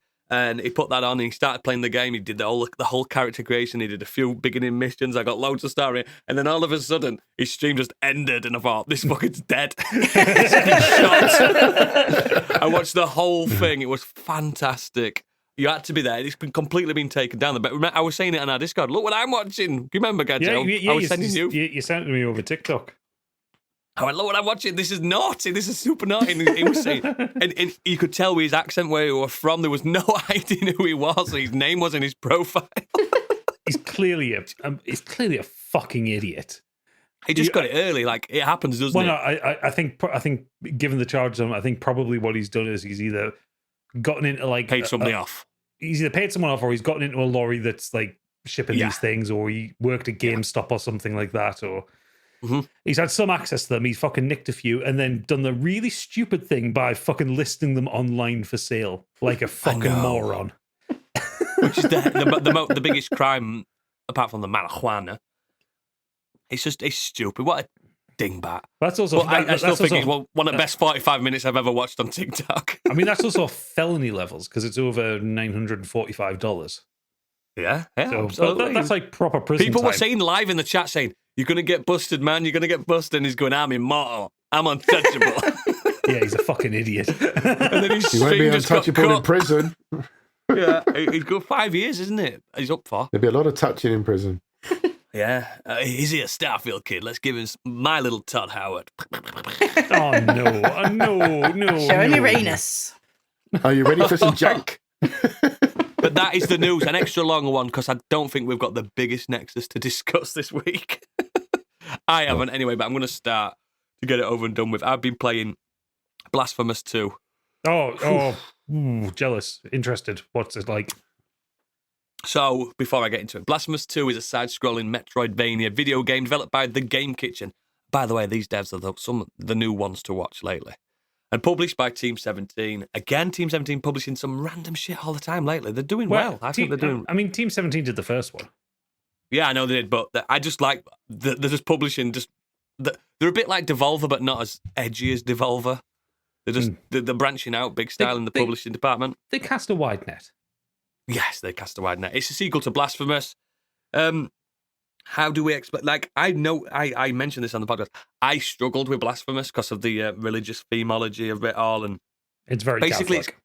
It's Catholic, the simulator. Basically, it's the Spanish Inquisition. The game. It's Spanish Catholic as well. Like it's hardcore Catholic, super orthodox. This is you play as the penitent one from the first game. Now, I'm not going to tell you the story because it's a spoiler for the first game. It follows that narrative. What happened in the end of the last one. I did push through Blasphemous 1 in the end, and I found it overly difficult for what it wanted from you. And it wasn't the combat that was difficult or anything like that. It was the exploration that was difficult. There was a good Metroidvania has to have good like storytelling environmentally. Yeah, you have to know where you need to go and stuff like that. The first one was a bit ropey with that. It just let you go anywhere. They tried to be a little bit Dark Soulsy with it, didn't they? And it didn't necessarily pay off. Great news, Gadget. The new one is traditional Castlevania. Hollow Knight and Metroid as well. It points you exactly where you need to go. I haven't got lost once. I've killed 3 of the main bosses. There's loads of bosses in it and stuff. Even the developers have said we've made this game a little bit easier for everybody. We want people to see it. We want people to get to the end because they knew that the fall off on the first game was bad. Yeah, the first Blasphemous, I think the enemies were harder than the bosses. Like the bosses were challenging. Don't get me wrong. The bosses they nailed in the first Blasphemous, but fucking sometimes getting to them bosses was a right pain in the dick. Yeah, I found that. The best thing about this one is there's no boss runs. There's always a shrine, a mea culpa, something like that. Something like that. There's always a shrine next to the boss room. But you're never going to have that frustration. And I've got it on PS5. It loads instantly. Nice. And I tell you what, you play as the penitent one, the same guy from the first one. The only thing I can tell you is it's 1,000 years later. So he's doing okay then. So he's doing okay. I know he's. As penitent ones go. Yeah, he's extra penitent in this one. As man wearing a fucking mask with spikes inside of it that can be. Yeah, and covered in his enemy's blood. What they've done better on this is the traversal. Better, you unlock the abilities quicker, like grabbing onto ledges and all this and clinging and stuff, a lot quicker at a better pace. The enemies are more varied. It's stunning. They've put extra. I think they've put like double the pixel amount on the actual penitent one himself. He's got wind blowing his cape and stuff like that. Oh, nice. He looks more detailed. The boss is more detailed. The NPCs are disgusting. Like, there's still like Church of the Kissers, and where people are just kissing just random like bloody stumps and stuff. It is a disgusting game. It's fucking foul and disgusting. Yeah, you kill enemies by stomping their heads with gravestones, and it's just absolutely disgusting. When you kill a baddie, a boss, sometimes you're like fucking. You go into the brains and it's gross. It's gross, but it's all in the name of God. All in the name of God. So it can be quite offensive to Christians, and especially Orthodox Spanish Catholics. I can imagine it not going down very well in some parts of Spain. And I don't know if they did this with the first one. The default language option on this is Spanish, and I tell you what, it's stunning. When you play it in Spanish. Yeah, default language was English on the original. Yeah. Ah, all right. You can still have English on this. You still have English, and it's the verbose Englishness where an English thespian's trying to pronounce Spanish words. It always makes me laugh. But if you play it with the Spanish, though, I don't know. It's because the music's quite I reckon Spanish, quite cool. and I think it's. I genuinely, I personally, I'm about. Because they say it's anywhere between 10 and 50 hours to beat, depending if you want to find all the babies and stuff, and the cherubs and all the hidden stuff. And I think, like, I've 3 bosses down out of possible, like, fucking 50, I think. There were it can be quite long. 20 in the first one, I think. Yeah, there's optional bosses, there's optional challenges. Like Hollow Knight. If you liked Hollow Knight, you'll love this. If you like any Metroidvania, you'll love this. It's just, again, I wouldn't recommend it on Switch. I think you should, and I rarely say this, I think you should play it on a big screen because it's stunning. And the music is fantastic. I've not listened to a podcast while I've been playing this. Oh, high which praise. is rare for me. Yeah, I definitely give it a 9 out of 10. The only reason I'd give it a 9 rather than a 10 is because I haven't finished it yet. Yeah, I like the visuals in the first game, actually. I thought they were pretty good for what it was, with the pixelated stuff. Oh, it's even better in this. I don't know what they've done to it. I don't know how they've managed to squeeze. I mean, pixels are not the same as it used to be anymore, is it? It's not. You know what I mean? You can do a lot more technical wizardry. It's a style, isn't it, in a way? Yeah, the style. It's probably still done in Unreal, isn't it? Or something like that. It was a Unity, the first one. Was it? Yeah. I don't know, but I just think it's gorgeous. And what I do like on this is that, like I said, the first one was quite, like, it was hard to grasp on what's going on. And on this, it's just, they've simplified it. You know what you're supposed to do. You know what's happening in the world. You understand everyone's motivations. You get... It's like... It draws that fine line between anti-religion and pro-religion perfectly. It's not offending anyone. It's only offending you if you don't like the image of a crucifix getting stuck up your ass and stuff like that. Who's going to be offended by that? Yeah, I assume some people would be offended by that. Absolutely. But yeah, don't watch it with your super Orthodox Spanish Catholic nanan. But enjoy it on your own on a massive screen. You can't play it in front of kids, I can promise you that. It's brilliant. I think, like I said, 9 out of 10 so far, and probably gets the 10 if it sticks the landing. Genuinely fantastic. So, what you been up to, Biggie? While I was away, one thing I did catch up with, I started watching it on the plane, was The White Lotus. Oh, yeah? And I've now watched both season 1 and 2, and they are fantastic. It's an American dark comedy drama anthology. Series created, written, and directed by Mike White for HBO. And it basically follows, this is from Wikipedia, it follows the quest, what's wrong with me? It follows the guests and employees of the fictional White Lotus resort chain, whose interactions are affected by the various psychosocial dysfunctions. The press release notes say that each passing day, a darker complexity emerges in these picture-perfect travellers, the hotel's cheerful employees, and the idyllic locale itself. The first season was set in Maui, and the second one was in Sicily, but it involves this White Lotus hotel chain, which obviously is fictional. The main cast of the first season was with Murray Bartlett, who we all know and love from The Last of Us. Connie Britton, Jennifer Coolidge, Alexandra Daddario, Fred Hettinger, Jake Lacey, lots more other. Sydney Sweeney is in there. Things on. And then the second season has F. Murray Abraham, Jennifer Coolidge returns, Adam DeMarco, Megan Fahey, Beatrice Grano, Josh Greaves, Tom Hollander, and Christopher Imperioli. Michael Imperioli from Sopranos. Theo James, Aubrey Plaza. And yeah, each season cast, basically, both of them are fantastic. Each season starts with a murder mystery, an unknown body being carted off the plane at the airport in the first one, and a floating corpse in the sea in the second one.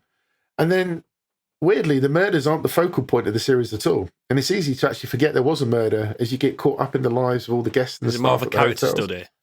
Oh, absolutely. With season one, you have like a newly wedded young couple, a family on holiday, and an older woman mourning the loss of her mother, and she's carrying her ashes that she wants to discard in the sea. And then in the second one, Jennifer Coolidge returns. She's the older lady, is the best way I can put it. She returns, but with a PA this time. Alongside her, the hotel is an Italian family with the grandfather, father, and son on a discovery of their Sicilian roots, and two couples that go on holiday together. And you just get caught up in the lives of everybody and the discussions between them, and then the events that impact them around in the hotels. And it's just really good. The writing is spot on. I've just seen it. It's a shame it's on Now TV. The subjects include things like rich rights, colonialism, addiction, trust, and things like that, to name a few.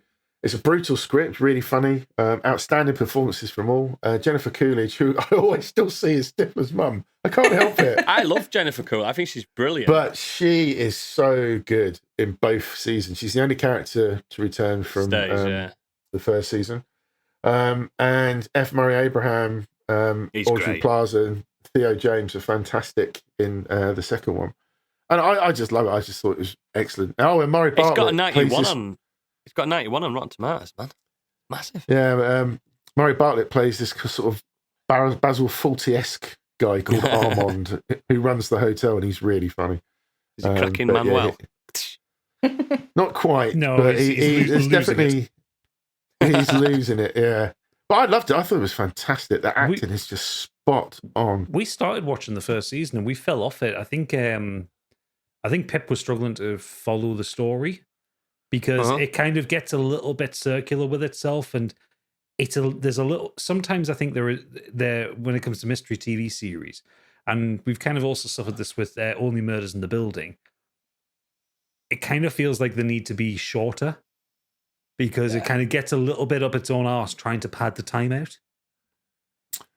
I know what you mean, that with a lot of dramas like that. But there's a lot of padding. Yeah, like I say, we fell off it, but that doesn't mean it's not good. What we watched, we enjoyed. I just think it's the study of people in this, because obviously everybody at the hotel, these are really like posh resorts, so it's kind of poking fun at the rich, the people, how they live their lives. The rich people seem to be so disconnected with everybody else. And I just thought it was just really, really good. And the fact that you forget there's even a murder, because it's not obviously referenced until right near the end that you find out what actually happened. So throughout the whole season, it's all about the people. There's no like, oh, there's been a murder. The murder doesn't happen till right near the end, the very final episode. So, of course, you're guessing, if you do remember there's a murder, like, oh my God, who's going to go? Because there's different points throughout the season where it could indicate that this is the person that's going to die, but you just don't know till the end. But I just thought it was excellent. I really, really enjoyed it. Strong recommendation there, pal. Excellent. Candy, what have you been up to? I watched a film called Paint, and it's the one, I don't know if you remember, it came out a couple of months ago with Owen Wilson playing a kind of body double of Bob Ross. Happy Little Trees. That's the one. Happy Little Trees. So yeah, he's got the big sort of afro hair. He's got the pipe. He's got the white man afro. The white, yeah.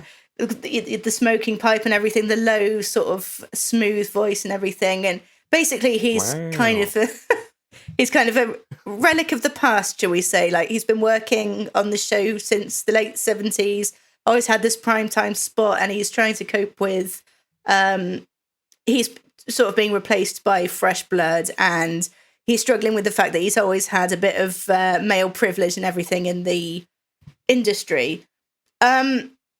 This is a film that does not really know what it wants to be. To me, I thought it was advertised as a comedy. It's not. It's kind of, I would describe it as, it tries to be a sort of almost Anchorman-esque thing, but it's a little bit more low-key. It's got its drama elements. It doesn't know if it wants to be a rom-com. Unfortunately, it didn't really hit the mark on any of them. It's pretty boring. There just weren't the laughs in it for me. I think if had it been like a straight send-up, or it's sort of a comedic version of a Bob Ross biopic, it would have been great. Apparently, he's got a really, really dull life, though, Bob Ross. But imagine putting actual Bob Ross in a hilarious, like, fictional situation, like the Nicolas Cage one, Unbearable Talent of Massive whatever. That would have been great. Massive talent. Yeah, that would have been great, because everyone loves a bit of Bob Ross. Who wouldn't kill to see an action Bob Ross? This was not it. Watching Bob Ross. It's the most calming, wholesome content. Yeah, he's got really, really good, just wholesome, innit? I used to put my telly really dim, so it was barely blinding my lights, and just listen to him. Little sunset in the background. I thought this movie was going to be a bit like a kind of like a Wes Anderson kind of style. No, not really. Because of course Wilson's in it. No, just the way it was trying to portray. Like you say, the trailer was really weird. It was kind of, I wasn't quite sure, like you say, what it was trying to be. I'm watching the trailer right now, actually, and it does kind of come off like it's trying to be like an outright comedy. And it feels like it's trying to do the same thing that the Weird Al film did, where it's like a pastiche of the person. Yeah. But and not making it surreal, because a lot of the film is, a lot of the trailer is like the physical comedy moments, or Owen Wilson like looking really confused when people are like horny for him and shit like that. And it's not like that at all, and it's kind of a tale of a bit of misogyny and, like I said, male privilege, and that doesn't really lend itself well to what could potentially be a comedic, like what it was advertised to be. And misleading trailer. Absolute misleading trailer, but it was just, it wasn't, like I said, it didn't hit the mark on any of it. It's not, never mind. It's not bad. It's just, it's 2 hours of your life that you won't get back. It's a solid 2. Instead, watch the 5 out of 5, 10 out of 10 video of Candy painting someone's nursery. That's what I say. Yes, absolutely. Find me on YouTube, Candy Machine Studios. There you go. Gadget, what have you been up to, mate? Quick. We've got quite a bit of feedback today as well, haven't we? Oh, yeah. Okay, so quick one. First, carried on with Star Trek Strange New Worlds. We've just finished the first season tonight. Mm-hmm. It's the best Trek. Good, isn't it? Best Trek in a fucking long time. I told you. I'm entirely 100% in love with Anson Mount's hair. Not him as a person, just his hair. I've always loved him. It bothered me for 8 episodes of the series on who number 1 was until I realized it was Rebecca Roman Stamos, who it was because I'd only ever seen her in Mystique as Mystique in X-Men. But no, it is some of the best video she did. No, some of the best Star Trek that's ever been made, and I love the episode where they riffed on kind of Alien and The Thing, with the Gorn. And Star Trek's never done horror before, really, apart from maybe First Contact tried a little bit of it. Yeah, a little bit. But this was really fucking good, and like bringing out all the tropes, and it was really tense. I really, really liked it. I'm also slightly uncomfortable with how hot Spock is. Super. I'm not having it. I know Stig didn't like Discovery at all, did he? No. But I did, and that introduced Pike. Yeah. And all his crew and stuff like that. And you could see that all the Pike episodes were the best episodes. Yeah. By a long stretch. And then Spock decided to go with Pike. And I'm like, I mean, he has to by the law for the story. You know what I mean? He has to anyway. But when he went with him, I was like, "There's going to be a spin-off," and it turns out the spin-off's better than the main one. It's so good, and I think anyone who does enjoy Star Trek does need to watch it because you can literally skip Discovery because it's in its own different timeline now. It makes a couple of references to Discovery, and there's Spock references Michael Burnham once, and that's it. Yeah.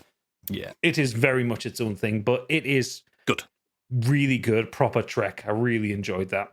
Yeah, it's fantastic. But the main thing I've been doing this week, besides ungodly amounts of Baldur's Gate 3, hang on, what am I up to? Hating it, are you?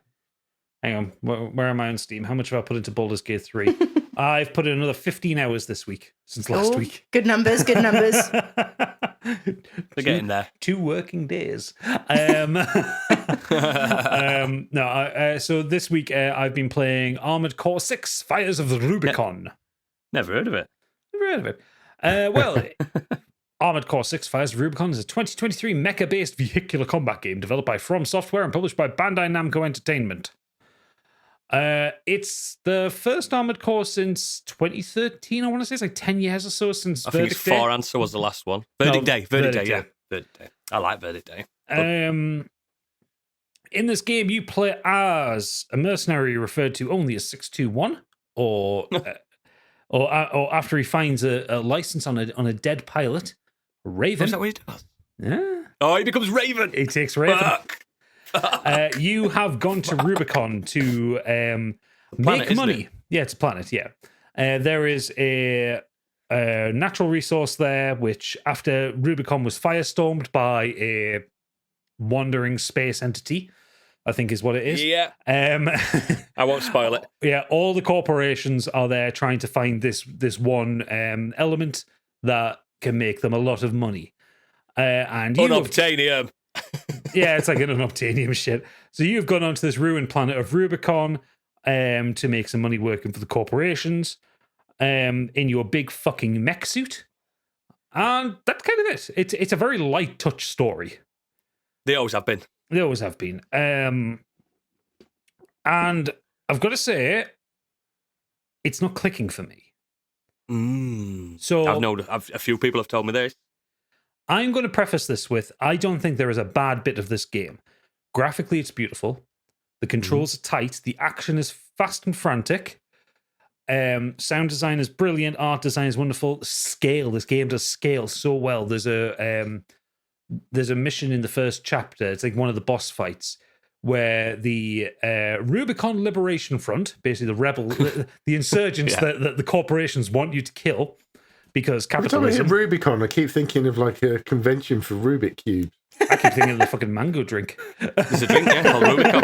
Oh, yeah. But yeah, there's this liberation front which the corporations want you to destroy because capitalism. But they one of the levels and this was kind of shown us on the pre-release stuff. They have this walking mining platform. And you start the level, and there's this kind of rush of you're in the desert. There's kind of rush of sand that comes at you. You see this thing in the distance, and as you're going towards it, there's this huge fuck off big laser that keeps trying to hit you. So you have to dodge side to side, and you come up, and this thing is enormous. Like the scale of it is incomprehensibly large, and you have to go on and kill it. And it's really it's really impressive what From Software put together. I think what isn't clicking for me is that it's not a Souls game. What? Kind of, but there is a point I get to on this one. Okay. Because it's mission based, some of the missions are really fucking short. In terms of it's like, hey, there's this armored core down here, go kill it, and you do it in 90 seconds, and it's done. And it's just like, I was just getting into that. Yeah, and music's kicking in, and it ends. A lot of the combat effect, the most effective technique I've found is stay in the air, dodge side to side, keep shooting until it dies. Yeah. And that so far has worked for me on every boss that I've fought. But I think that might be me not engaging with the mechanics properly. Yeah. There are some the tutorializing doesn't make a lot of things clear to someone who hasn't played an Armored Core game before. And I have played one, but the one on the PS1, I've played Armored Core 1, and that's it. Oh, So it's been a very long time since I've played these games. you couldn't even reload on that game. No. But I think the main thing that's maybe not being fair, and you nipped on it there, Oodles, it's not Elden Ring.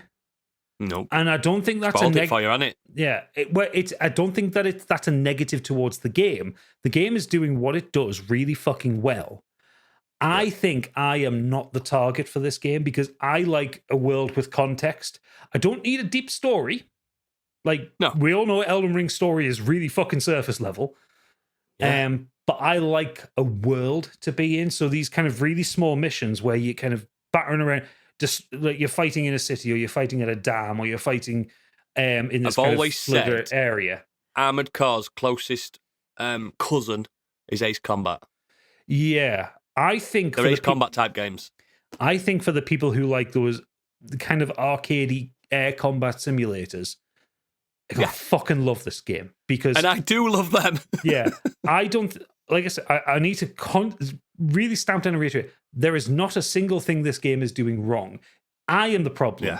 Hello, hi, it's me. It's not you, it's me, babe. Yeah, but I think if you have enjoyed any of the Armored Core games before, or you loved BattleTech, actually, okay, I like mech games, but I like strategy mech games. So like Robotech. BattleTech is what fucking suits me down to the ground, or Front Mission, kind of thing. Front Mission, yeah. Yeah. I think the last mech game that I played that I really, really genuinely loved was Zone of the Enders 2. Oh, that's great though. But that's again, that's more style over substance. That where Fires of Rubicon is very much substance over style. It's a very stylish game, but it allows you to get really deep into the weeds of kind of building your mech all the way down to like the generator level, like pushing it out with the amount of power that you get, what weapons you have. Everything is customizable. There is a lot of depth to the game, but it's not the depth that I want.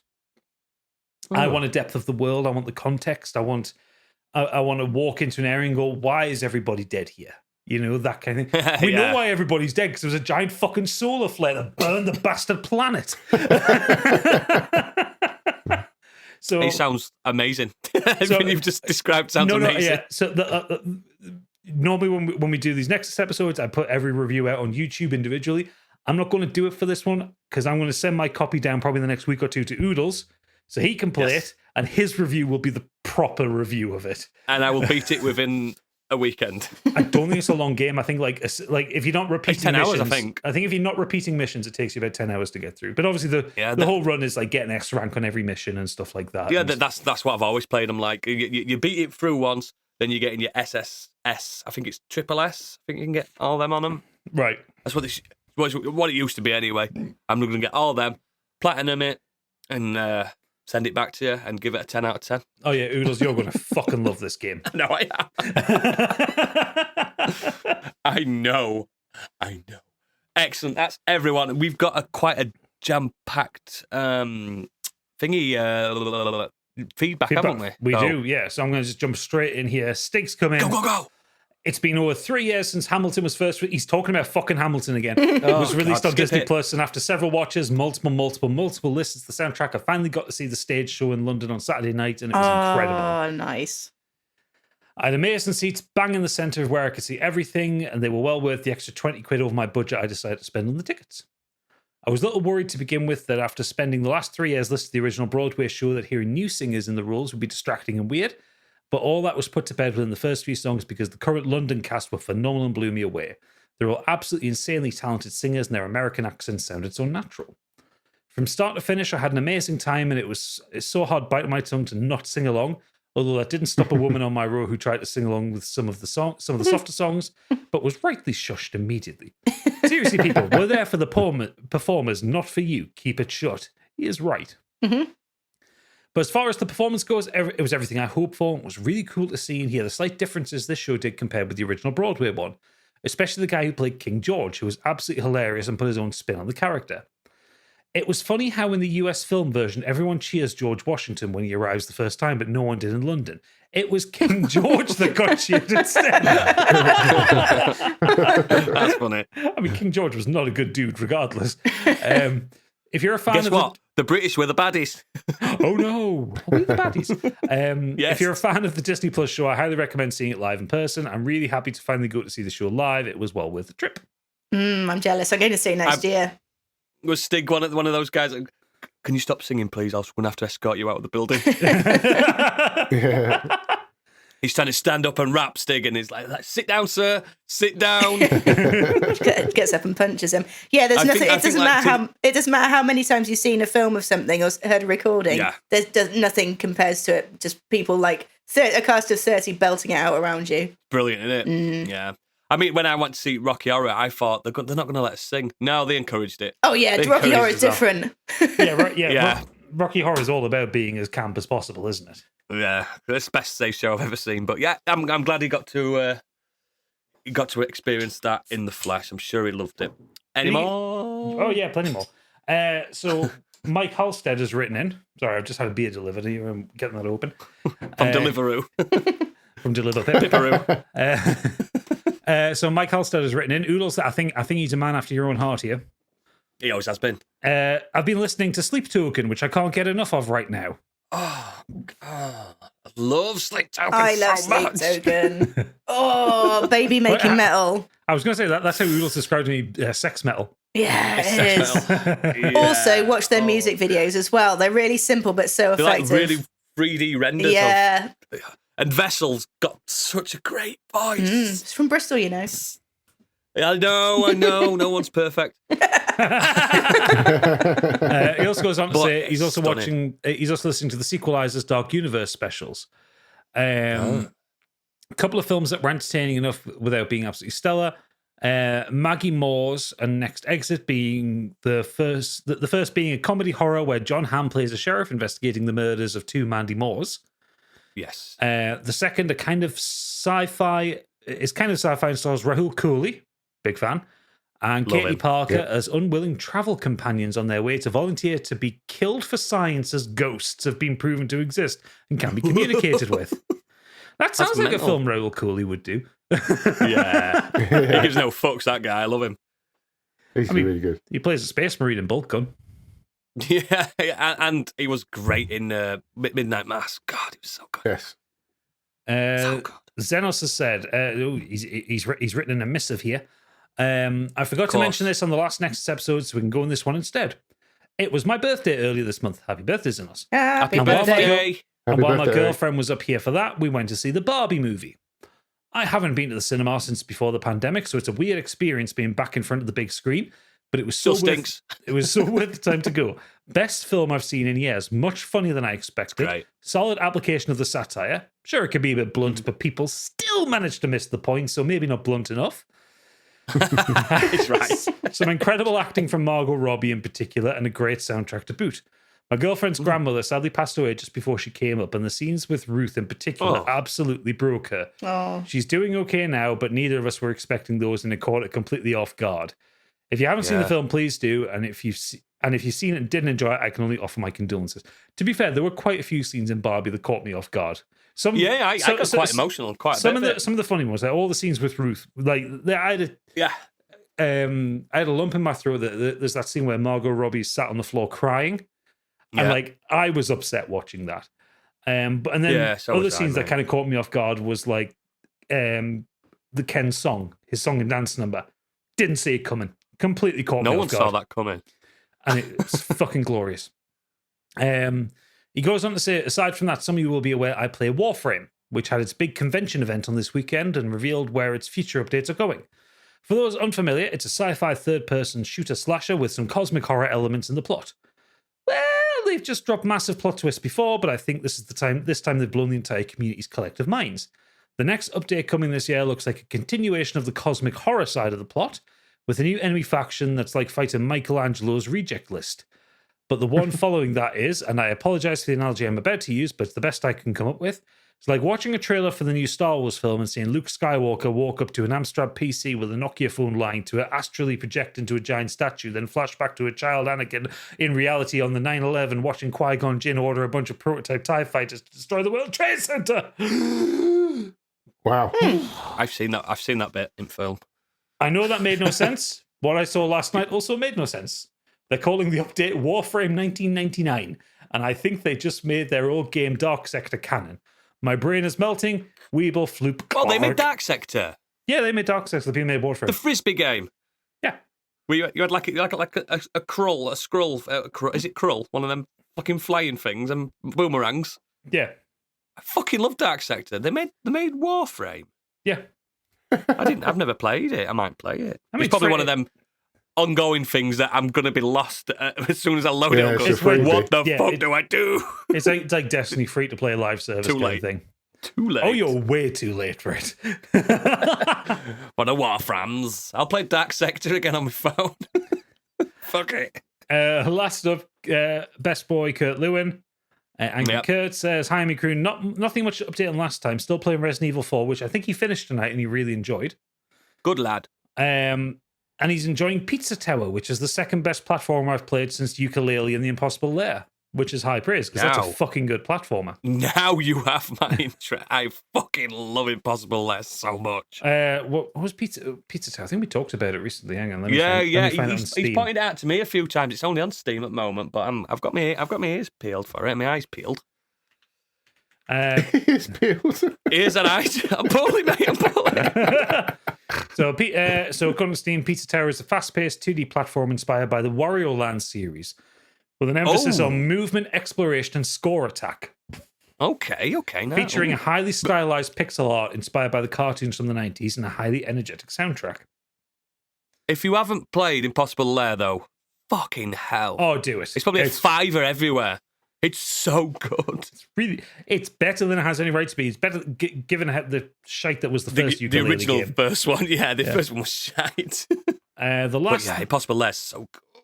The last thing he says is, the major thing I've started, though, is True Detective Season 1, which has been really good. Oh, it's great. Nice. It's very fucking good. It is. Yes. It drops off at Season 2. gives me similar vibes. Season 2. It says he gives me similar vibes to Mindhunter and Wire in the Blood. I can see the Mindhunter thing, not so much Wire in the Blood, but yeah. What the fuck's Wire in the Blood? It's just another murder mystery thing. All right. But yeah, True Detective is very, very good. The first season. Not the second season. Yeah. I didn't mind the second one. I know, the only human on the planet. It was a slow burner. We've established, Biggie, you're a pervert. Yes, you are. What? I am, but not relevant to that. Is that all the feedback? That is all the feedback. Excellent. As always, links to all our extracurricular activity is in our show notes and at modernescapism.co.uk. Next week, it will be another feature episode. Don't forget, though, we've got lots of patron stuff. We've got Kenny Potters. We've got also... I'm so poorly. I can't even tell you what we've got, but you all know by now. And before you do disappear, we have got an extra segment at the end before the patron stuff. I think we'll just jump into it, really. Yeah, it's time for a trip down Candyland.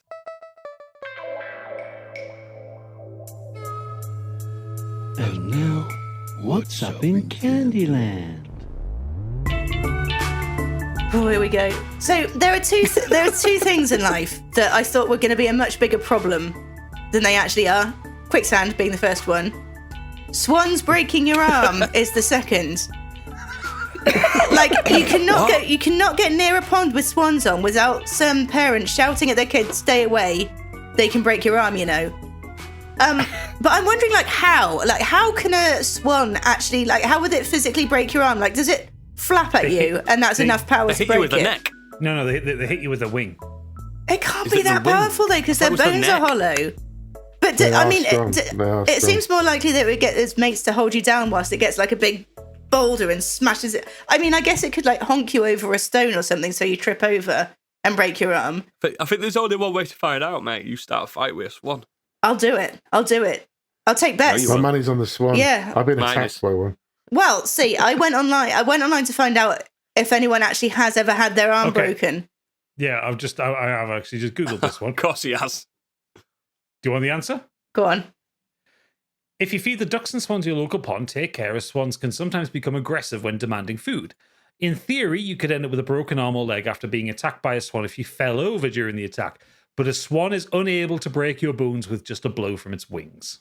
That's what I mean. Like, it's not the swan that's breaking it. It's not getting you in a headlock and fucking you up, is it? So I did go online and I found I think it was a Guardian site where people ask questions and they get people writing in from all over the internet. And they'd ask this particular question. And some of their answers are pretty impressive. Like, some people are saying that it has happened to them. Some people, it's purely speculative. Some people are ridiculous. So yeah, serious to complete baloney. But here's a selection of my favourite highlights. Right. Okay. So Dizzle from Detroit, USA, writes in and says, I work with a guy whose college classmates were brutally assaulted by swans multiple times a year. They had to build snow forts to keep the swans at bay. They would break multiple students' arms and legs per year. Be careful. Nathan from London says, I actually saw 2 swans attack a man. They set about him in a savage way before dragging him into the lake nearby he was managed to escape to. He managed to escape but lost a leg during the fight. Sad face. The next one's from Victor D. Huliganov from Warsaw, and he's taking this seriously.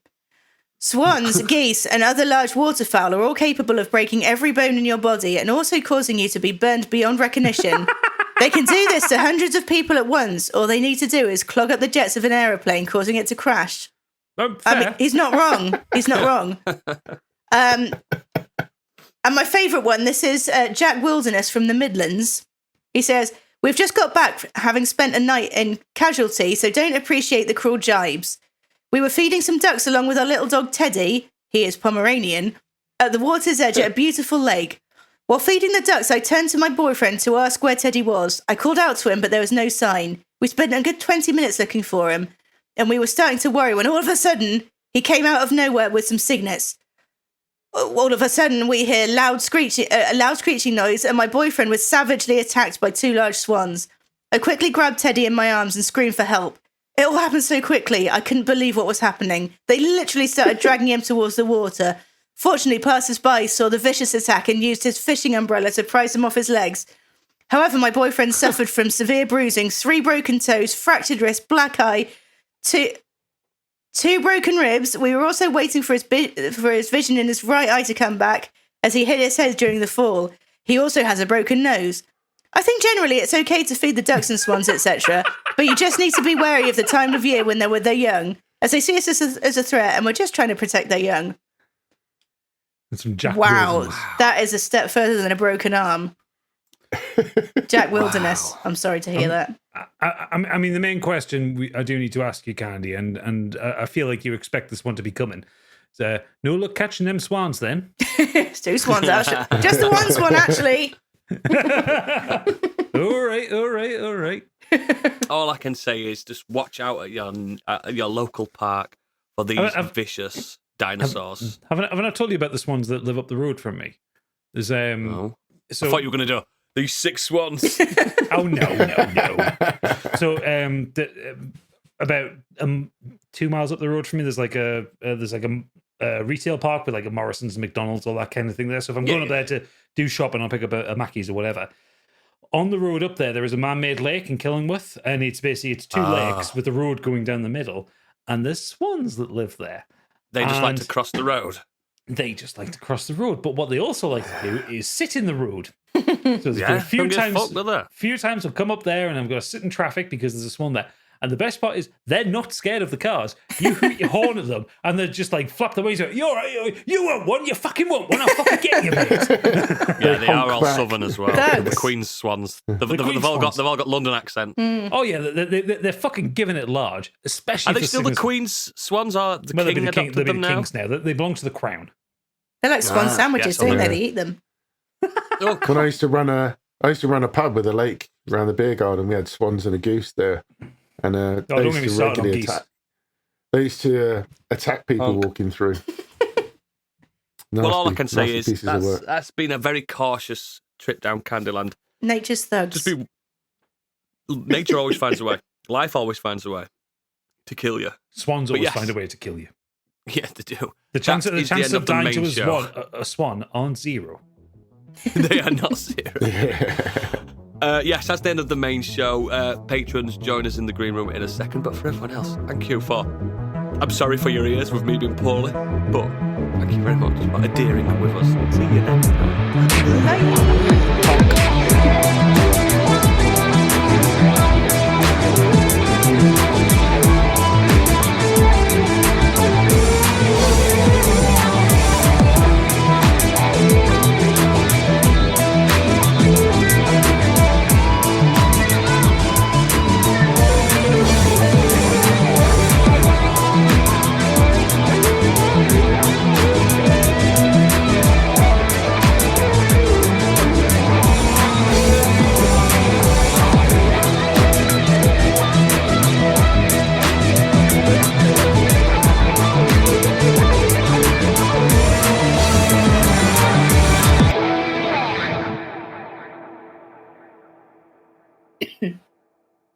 Oh, she's got it off me. No. It's the computer virus.